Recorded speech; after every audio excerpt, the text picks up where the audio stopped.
Welcome to Sound Bites, hosted by registered dietitian nutritionist Melissa Joy Dobbins. Let's delve into the science, the psychology, and the strategies behind good food and nutrition.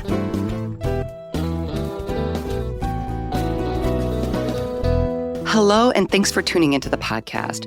As you may know, my audience is a mix of healthcare professionals and the general public.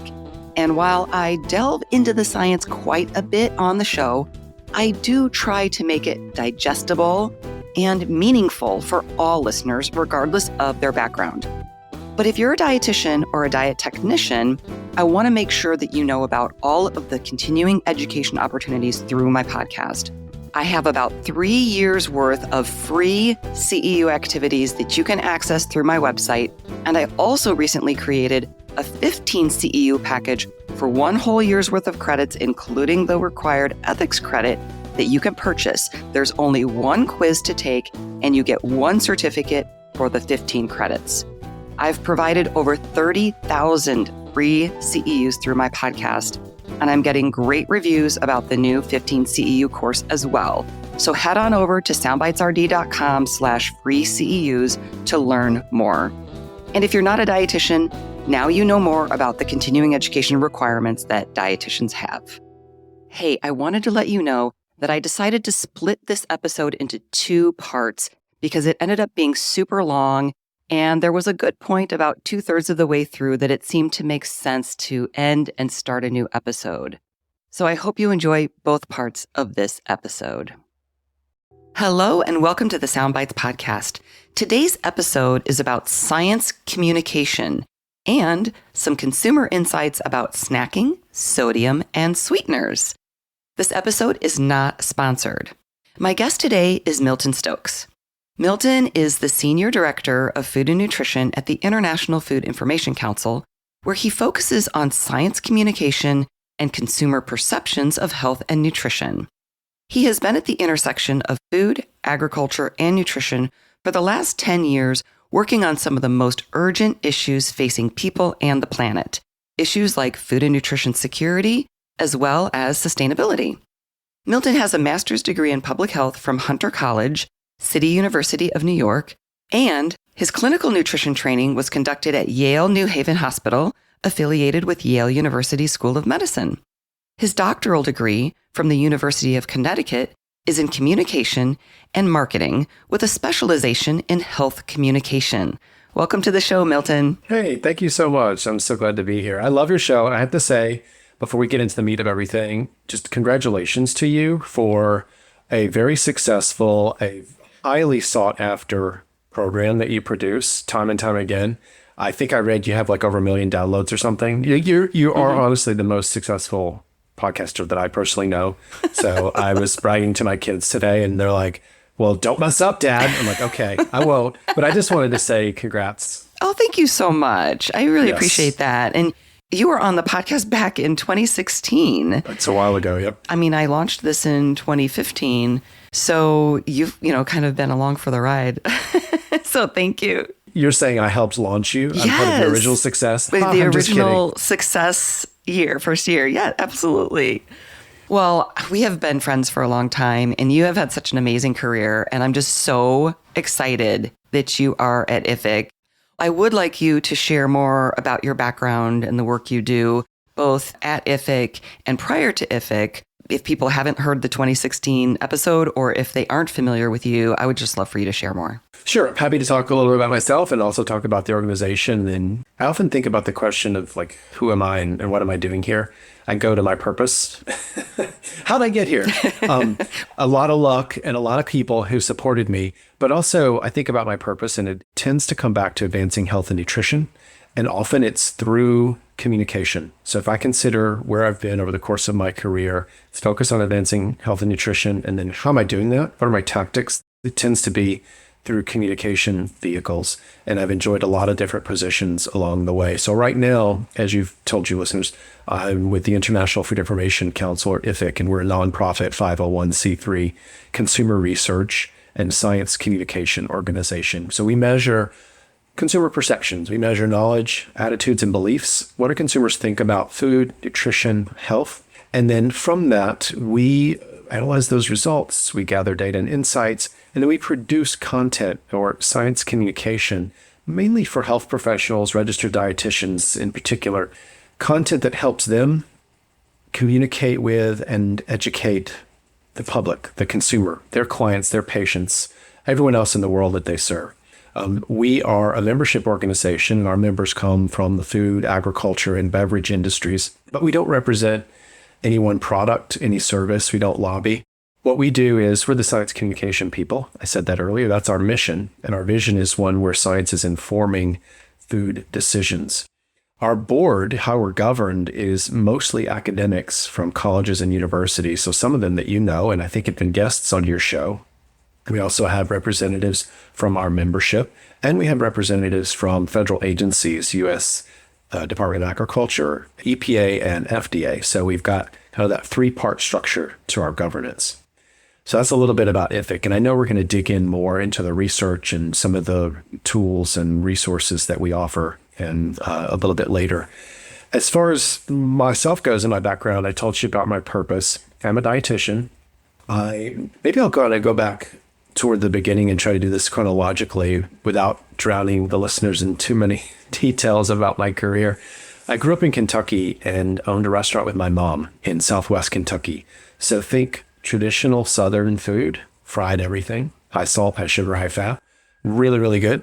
Probably not the most sustainable, healthy way of eating, for your health for a long term, but oh my gosh, it was such good food. So I did that for a decade while I completed high school and I went on to college and studied dietetics. You've told your listeners already, I did my internship in Connecticut. I moved to New York City and worked in traditional clinical nutrition, patient care, leading clinical nutrition teams. But my real love was communication. And so nights and weekends, I would pitch magazines, websites, newspapers to write for them. And I kind of got my start by my first paid writing gig was with Today's Dietitian. I pitched them, they accepted my idea, and away I went. Things just kind of blossomed from there. The other thing that really boosted my start was the Academy of Nutrition and Dietetics. Back then was called the American Dietetic Association, but we'll just say the Academy for now. They asked me to do an interview with Men's Health magazine. And that interview led to a couple of more interviews. And I finally said to my editor at Men's Health, hey, you know me, I know you, we've been working together. Can I just write for you? And so he assigned me an article to write. It was something like the 125 best foods, blah, blah, blah, et cetera, who knows? But it turned out to be one of the most successful articles that year in terms of their clicks and visits and downloads and website traffic. Nice. And so that then gave me the opportunity to keep writing for magazines and communicating to consumers and getting more clips. And that just sort of became a machine. So in the daytime, I was a traditional dietitian in healthcare. Nights and weekends, I was pitching magazines. I was writing. I had columns, weekly columns, monthly columns. I did several book projects. So I was really, really focused on communication and offered a lot of other services, tested recipes for magazines, did some food safety consulting. And that was fantastic. Eventually moved back to Connecticut for grad school, and I became a professor in food and nutrition, had a professorship, directed a dietetic internship, and I loved it. It was amazing. I started in 2013 getting a lot of questions about plant biotechnology, GMOs. Are they safe? Well, I gave them the one or two sentences that I had learned in school, and then what I did was I reached out to a colleague in the ag industry, and that phone call ultimately led to me changing everything. I gave up my tenure-track professorship, moved my family from Connecticut to St. Louis, Missouri. And I think that's when you and I really got to know each other around 2014. And so my work was focused on helping dietitians understand what are the challenges that farmers and growers face and what are some of the tools that farmers and growers need to meet those challenges, whether it's crop protection or biologicals or plant breeding, biotechnology, et cetera, et cetera. And I did that for 7 years, and it was a transformative experience, and have since wound my way back through public relations and consulting with commodity boards and CPG companies. And now here I am at the International Food Information Council. Excellent. Yeah, I'm glad you mentioned you're a dietitian because it's not really called out so much in the intro that I gave for you. So thank you for sharing that and your fascinating background.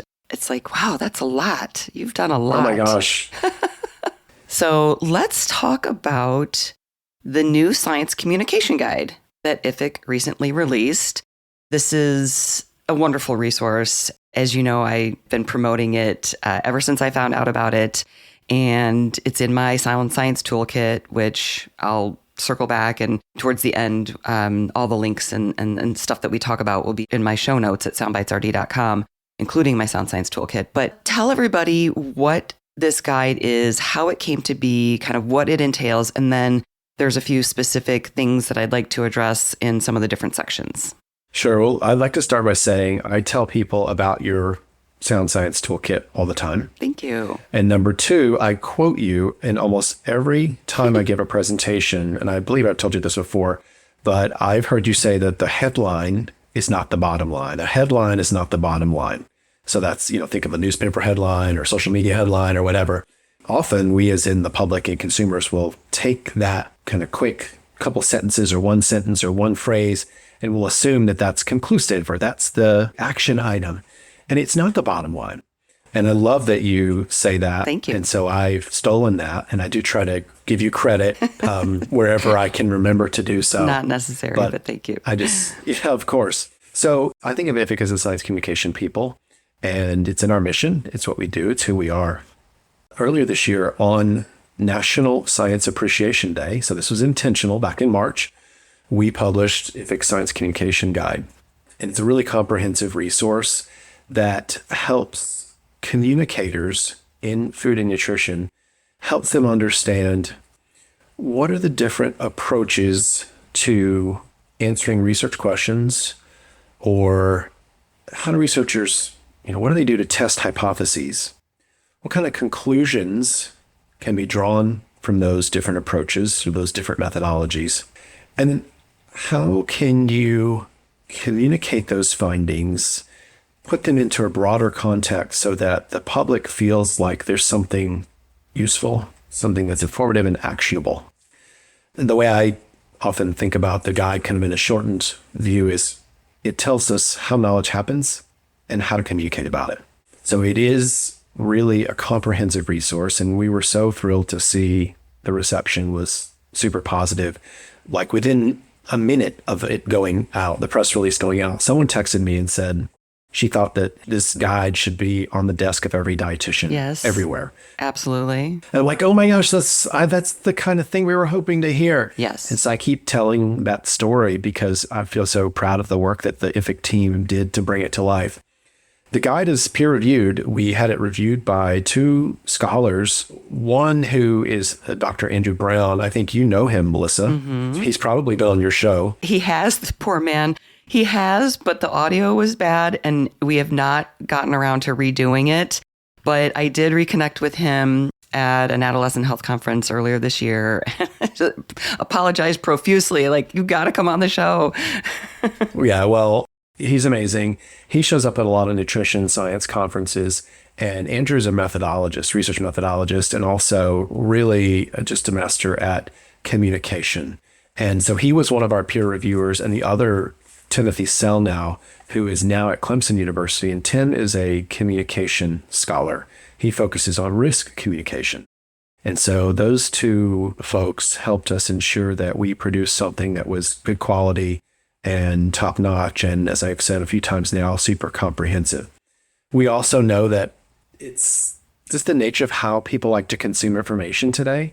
We wanted to evolve that guide into more accessible, more digestible pieces. So in October, we launched a Science Communication Content Hub, and that is an online destination that houses the publication, but it also breaks it down into additional pieces that maybe you're just looking for an infographic, or maybe you're just looking for an image to use in your newsletter or in your social media or in your presentation, or maybe you're looking for our research that looks at or that focused on trust in science. So you can go to this content hub and find the pieces that just suit your needs, and you can always go back and dig into the full guidance document Okay. down the road. Great. So that's a little bit about our motivation. That's what it is. We have a webinar that speaks to the document, and we've got other resources on our website and our content hub specifically. But yeah, we're really proud of that. Excellent. I don't know if I was aware of the hub. I will definitely check that out. And yes, it's very comprehensive, but I definitely want our listeners to know it is very digestible. It's an easy read in the sense of the way it's laid out. It's not super long. I have it right here. I don't know how many pages. You probably know off the top of your head how many. It's about 40 something pages, but that includes the references and all the imagery. Yeah. You know, when people access the online version, the table of contents is hyperlinked. So if you just want to go to this one little section, you just click that, it'll take you right there. So you can read the whole thing if you want. I have done that many times. Me too. Our reviewers did that many times. You've done it. But it's also possible to just navigate through quickly to get exactly what you need. Yeah, it's definitely very easy to digest. Like you said, it's just laid out well. It's very easy. So let's talk about, there's the background section. I would like for you to briefly address what IFIC has been seeing regarding who consumers trust when it comes to food and nutrition information or advice. I know this is something that you guys look at a lot, and I believe it's evolved and shifted a little bit lately. Yes. So this topic of trust is really important to us because I've said this before, in addition to quoting your headline is not the bottom line phrase, I often will say that the food nutrition landscape is quite congested. There's just a ton of information out there, both credible and dubious, that's sort of a spectrum. Mm-hmm. So it can be quite hard to outcompete all of that. Even when your message is simple, even when your message is straightforward. And so science communication for IFIC is, yes, it's science-based information. We're going to be based on evidence and facts, and we're going to get that right. But it's also, the part two of that is, it's how you practice it. It's how you communicate. So that's really behind or underlying a lot of our motivation to put that guide together and also to do some additional consumer research around this topic of trust in science. And I'll tell you that IFIC is probably most well known for doing its annual food and health survey. And that's happened for 19 years. 2025 will be the 20th year of that survey. A lot of dietitians and health professionals who are in the media, they quote that survey, they cite that survey pretty regularly. But we do monthly pulse type surveys, or we call them spotlight surveys, shorter, a handful of questions, and they tend to focus on a contentious topic, on a hot topic. And so we've got one on obesity medications that's coming up in January. We've got one on seed oils that's coming out in February of 2025. But we did one on trust in science. And we know that not just from our work, but from other consumer research that's out there, that trust is down across the board in a lot of areas. Trust in science being lower, it's not unique. It's not an exception. It's not an aberration. Just trust is just really reduced across the board. But our particular spotlight survey showed that fewer than 4 in 10 consumers strongly trust science in food, nutrition, and diet. So I think that's something that your listeners probably have to, well, they probably care about it, but I also think they're probably living it. They're probably they're dealing with it in their practices every day. And I also think that's why people come to you and your podcast and your resources, this whole trust piece. We did learn that about 8 in 10 consumers think that recommendations for what to eat or drink are always changing. So it's like there's this perception of a bouncing ball of what should I do? And, oh, it's going to change now. And they tell us that perception makes them feel confused about their food choices. You're a dietitian, I'm a dietitian. You know that dietary guidelines don't really change drastically. They don't change all that much. And the Dietary Guidelines Advisory Committee just released its scientific report, and you probably accessed that. Many of your listeners have accessed that. It's got some good information in it, but it's not a complete 180 from what we've heard before. That doesn't stop consumers from feeling like things are always changing. That's what I said earlier. 8 in 10 tell us that that's their perception. So why are they perceiving that? Why do they think that? Well, I think it's back to what we said earlier. They're seeing headlines. They're seeing things blown out of proportion. They're seeing findings taken out of context. They're seeing people who maybe don't have training or credibility in food and nutrition and health trying to convey super simple messages that are based on personal feeling and belief, based on ideology, based on anecdote. You can go on, but I think there's a legit reason for why consumers feel the way that they do. Something else that we learned in that survey, Melissa, is that 2/3 of Americans say they're more likely to trust advice if it comes from registered dietitians. Yay, that makes me feel really good. I'm an RD, you're an RD. And when we asked people where they actually get their information, it's mostly from medical doctors and nurses. That was number one. Number two was food nutrition scientists, which I find interesting. And then thirdly, they said friends and family. So dietitians weren't in that top three. I have an explanation for that. I think, doctors and nurses are first because, well, pretty much everybody sees a doctor and or a nurse at least once a year. And so that comes down to access. There's not enough dietitians to go around for everybody, and insurance doesn't always cover our services. And maybe the public doesn't always know how to find us. So there could be a number of reasons for why, doctors and nurses are first. I'm quite perplexed as to why food nutrition scientists showed up as number two. Mm-hmm. I do feel like scientists, even though I said trust in scientists down, scientists, the people who are practicing science, there's a halo. They do have a perception, they get a credibility boost.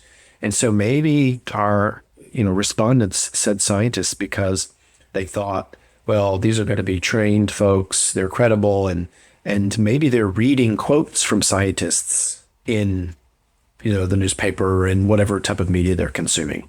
But I don't really know why scientists show up so well. That's just me hypothesizing. And then lastly, friends and family, that goes back to who do you have access to? Who's in your network? Who is in your house? Or who are you going to see at the next family get together? It's Aunt so-and-so or Uncle so-and-so who's tried a new diet and they've had success, or they saw something on a popular program and so they're conveying and communicating information. Yeah, it would be interesting to see if physicians referred more to dietitians, how that might shift access. Yeah, that's become a little, I guess I'll say, a pet peeve of mine, so I'm probably biased. We want doctors to be everything to everybody. We want our doctor to be the smartest person in the world and have an answer for everything, including nutrition. I don't think it's possible. If we want doctors to do more with nutrition in medical school, what do we want them to give up?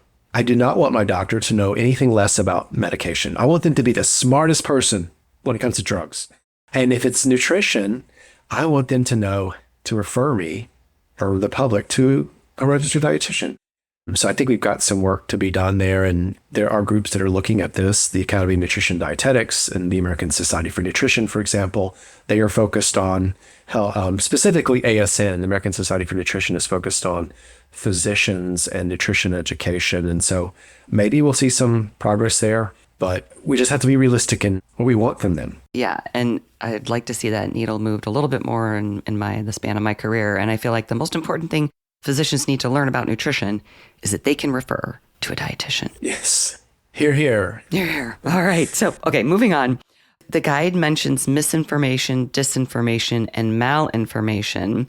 And I've talked about mis and disinformation on the podcast quite a bit, but I haven't talked about malinformation. So can you just give a brief distinction between those three, or an example if that fits? Yes, absolutely. So I tend to think of these three terms as falling under an umbrella called inaccurate information. Most people think and will even use as a synonym the term misinformation. Misinformation is something that is actually not true, but the person who is sharing that information, the person who's disseminating it, that person believes it's true. So there's no negative intention. There's no harm intended. That person who's sharing it is trying to be useful. And so maybe it's somebody who sees a headline or, shares something on social media and just kind of sends it on to their followers. But ultimately, the story is false. And the sharer didn't know that. Thank you. So in addition to misinformation, another term under this label of inaccurate information, another term is called disinformation. And that's when the information is false and the person who's sharing it, they actually know it's false. So this is more of a deliberate or intentional action that is trying to disinform, they are trying to deceive, and maybe they're trying to harm somebody, or they're trying to harm another group or competitor or even another country. And so for my example, I would go to something that's like focused on political oriented communication, political content, political ads even could be disinformation.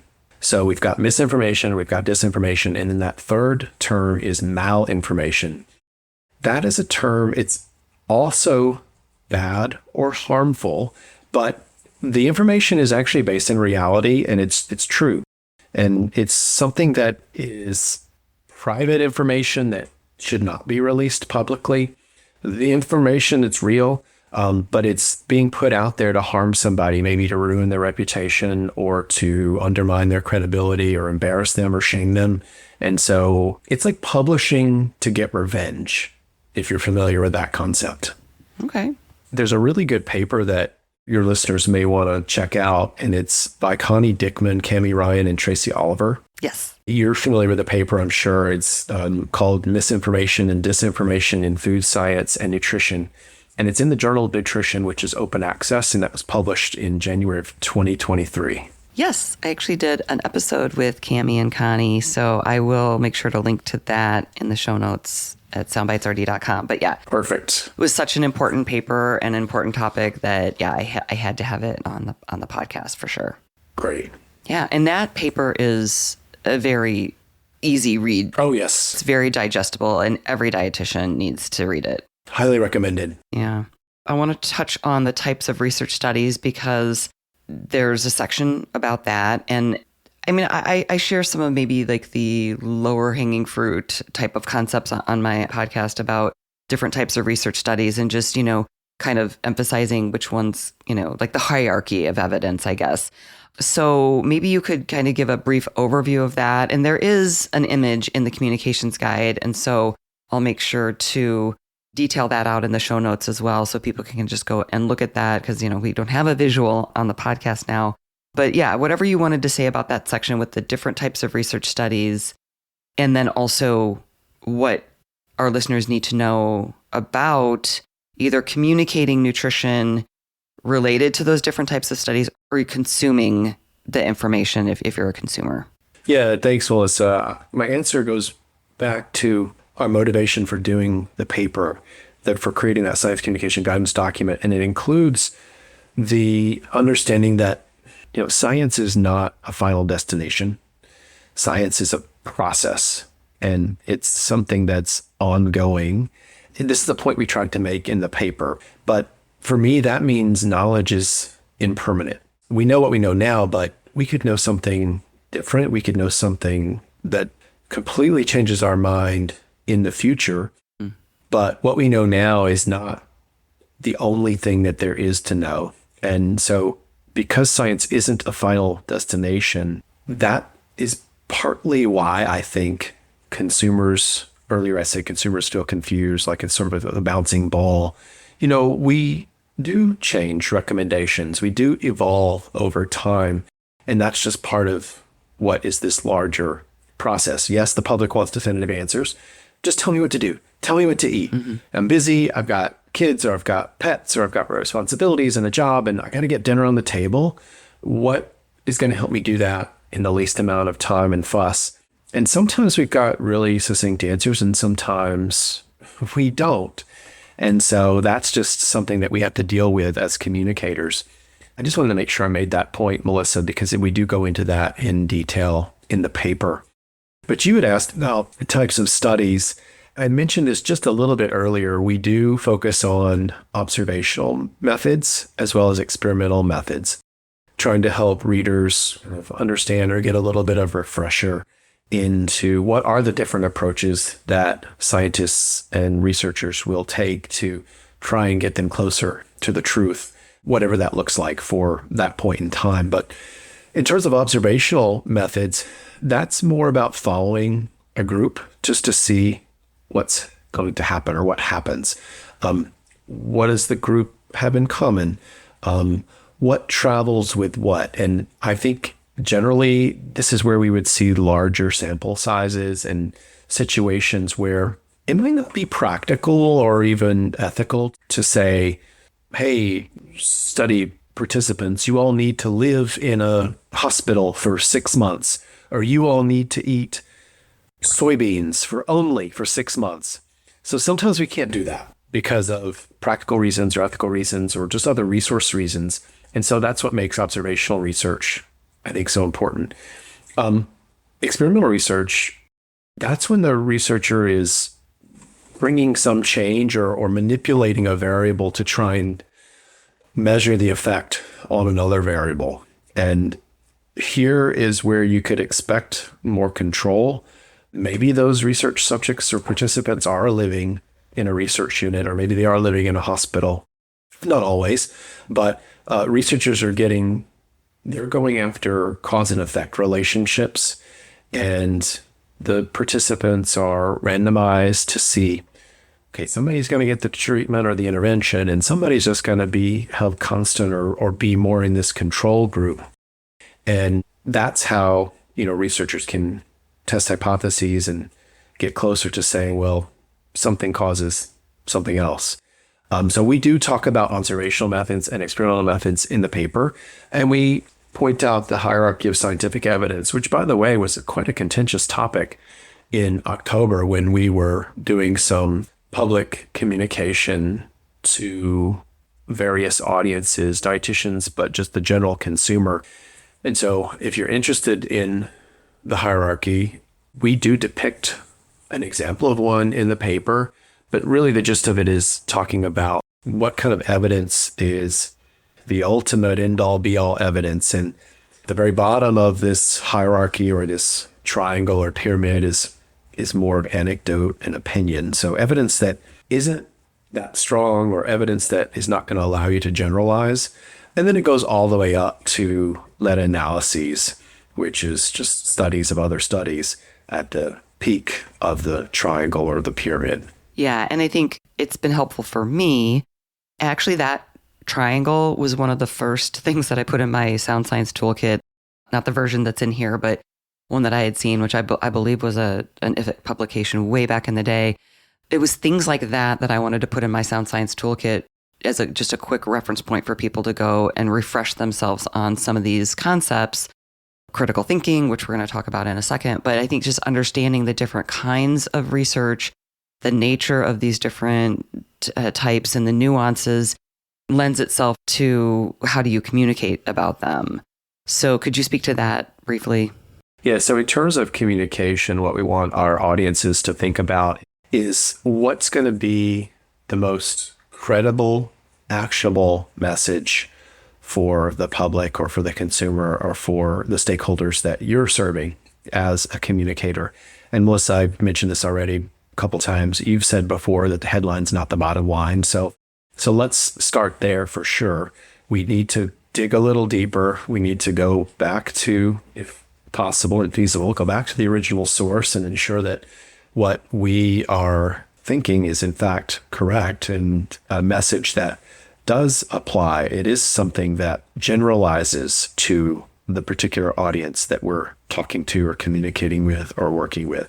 Not all research applies to everybody, so we shouldn't make that assumption. I think that's a good place to start. Other questions to keep in mind is, what did the researchers do? What were their methods? And as you consider that takes you down the path of what did they learn, and is connected really, really closely with what we've said already around generalizability. But how do those findings fit into the broader context on the matter? One study isn't likely to revolutionize how we see food and nutrition. But one new paper probably isn't going to change drastically what we do in terms of diet and health. Even if the media do try to communicate things with a lot of fanfare and a lot of flair and a lot of excitement and exuberance, they're also trying to compete. And so I totally get it. I understand that they're under a lot of pressure as well. But from our perspective as health professionals and dietitians, our task is to go back to the paper, dig into it, make sure we get all of our questions answered. And by the way, the IFIC guidance document, we suggest 15 or 20 questions that are thought starters that can help listeners as you go through a scholarly publication to try and get to a point of, this is what I want to take away from this paper, and this is what I want to tell my audiences. I feel like these are things that we hear about and we talk about, but what's nice about this guide is that it really kind of walks you through all of that and adds some, kind of clarification to this process, I guess, is what I would say. I talk about critical thinking a lot on the podcast, and there's one page in this guide, the 11 common fallacies in reasoning and thinking. If you could just explain, maybe even just read that first paragraph, it's a very short paragraph, just read that so that our listeners will understand why critical thinking is so important, that there's many different types, and then they can go to the guide to learn about the different kinds, and there's even a link at the bottom for even more examples. We do spend some time in the paper thinking about thinking and trying to get people to just slow down a little bit, pump the brakes.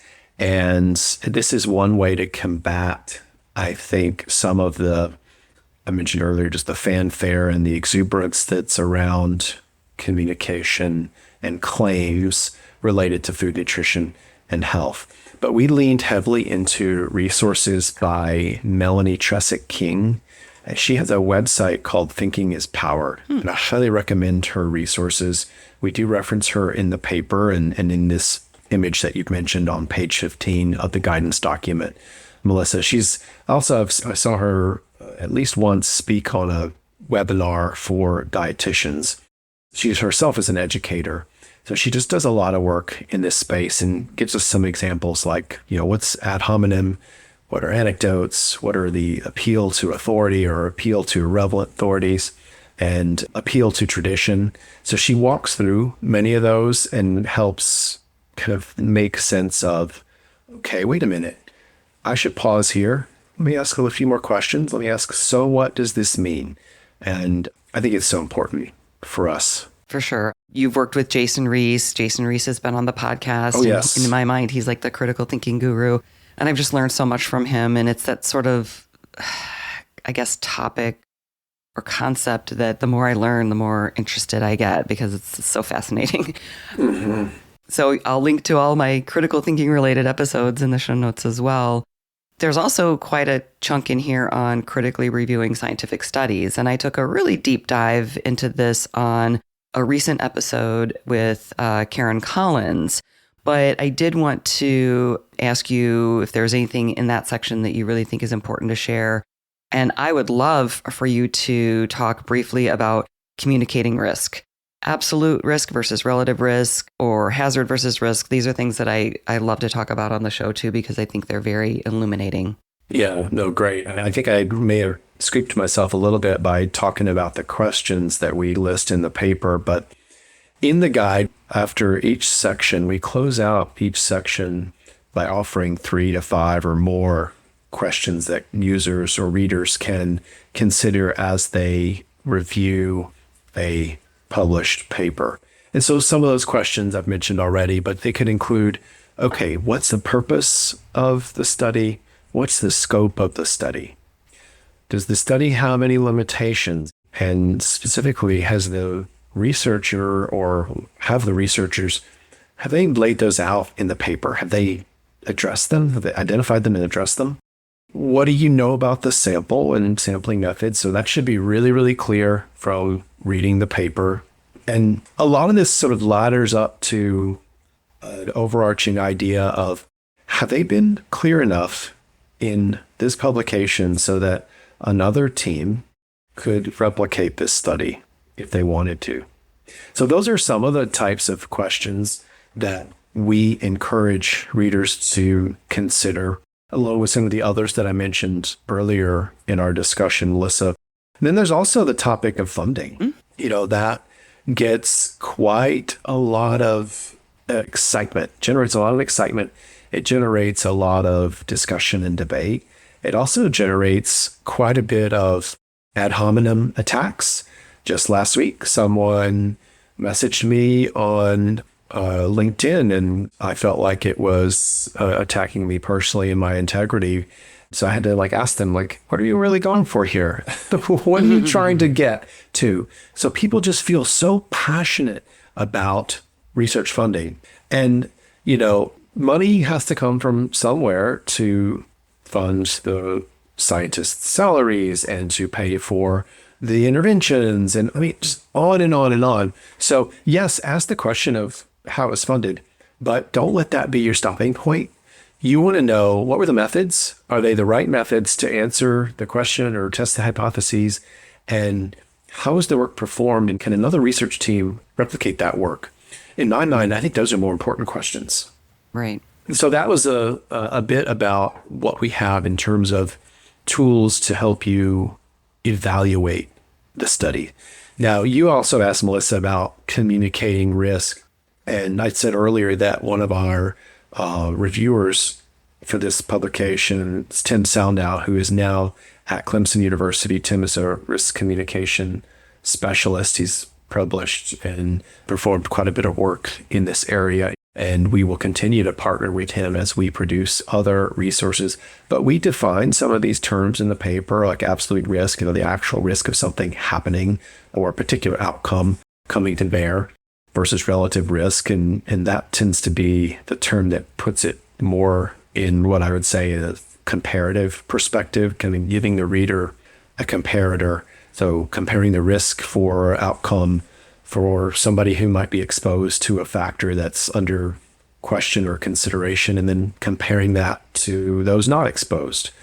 In the paper, we do give an example by saying, relative risk of greater than 1, that conveys risk of that outcome being studied. And then if the relative risk is, let's say, less than 1, in that situation, you could expect decreased risk for the outcome. So there's absolute risk and relative risk. And then another area of risk-related communication and conversation tends to be around the idea of hazard versus risk. And those are terms that I think in the media often get conflated, but hazard is the ability of a particular substance to cause an adverse effect, whereas risk that looks more at the probability of the likelihood that the harm will occur. And so because you've seen the paper, you'll know that we use that really common example of a shark in the water and the person is standing on the beach. That to me is where my mind always goes when somebody is talking about hazard and risk. And so if you picture yourself standing on a beach and in the distance, you see a shark in the water, that's a situation that you could describe as a hazard. So there's risk, however, if you are in the water and you are swimming alongside that shark, or that shark comes up alongside you. So that's a situation where the probability of harm, it is much increased.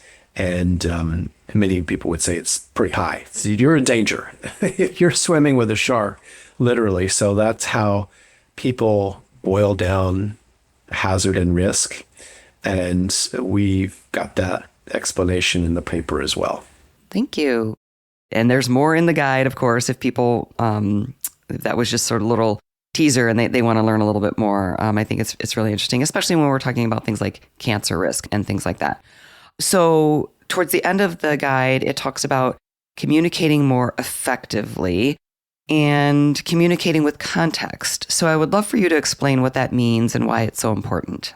Yeah, thanks, Melissa. So I've said this earlier that people are often interested in or even distracted by findings of single studies. And a single study, we try to make this point in the paper, a single study isn't going to drastically alter, should not drastically alter, how we think about health, nutrition, diet, and food to eat. Generally, it's just not the case because we know that science is a process. We know that there's a lot of different ways of asking questions, different methods, whether it's observational or experimental methods. And that work tends to come together to form a body of evidence, to form a consensus statement, to form guidelines or dietary guidance. And it's replicated in countries or jurisdictions around the world. And so when we say communicating with context, it's a way of us trying to encourage communicators to take this new piece of information, this new finding, this new study, and be sure to put that into the full picture of what do we know about this topic.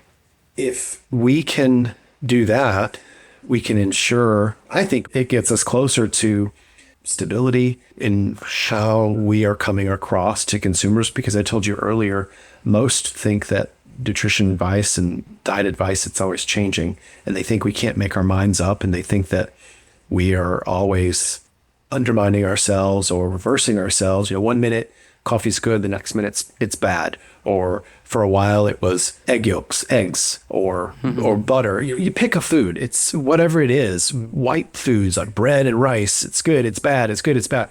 Well, in the eyes of consumers, if we don't put things into context, and if we don't consider the body of evidence and just the depth and breadth of what's there, I think we undermine ourselves, and we are not helping them. We're not empowering them to take action. And that's who IFIC is. It's our mission and vision to communicate science and to do it in a way that helps people have informed food decisions. And we feel positive that all communicators could do that too, and we certainly want to help them. And that's what we mean by putting findings into context. Yes, thank you. For me, what I'm hearing you say, the way you're describing it, is when I say, when we communicate, obviously we need to be evidence-based, but there's a difference between being accurate and being meaningful. And I feel like putting things into context is that extra layer that helps you know that it's meaningful. What do I do with this information? And definitely decreases the chances of it being flip-flopping and what I say, like whiplash in the media or whatever, That's right. People still, while we're trying to debate and discuss, people still have to put food on the table. They've still got to feed their family. And so if we can put that into context, we do get to that point of being actionable, as you said. Yes. And another thing about that, and I talked with Karen Collins about this, and I'm really digging into this aspect recently, is communicating uncertainties. That's a piece, I think, that, like you said, consumers want a black and white answer. They want the bottom line. Right. And healthcare professional communicators know that there are nuances and uncertainties. And I think if we can communicate those uncertainties in a confident way, like Karen Collins talks about in the interview I did with her, is then we can help the public understand that that's part of the nature of nutrition science, is that there are some uncertainties. Mm-hmm. Where are those? If this research shows that now we still have questions about this aspect, or that this needs to be researched further, that's different than saying, well, just more research is needed, and just kind of having that broken record sort of answer to everything.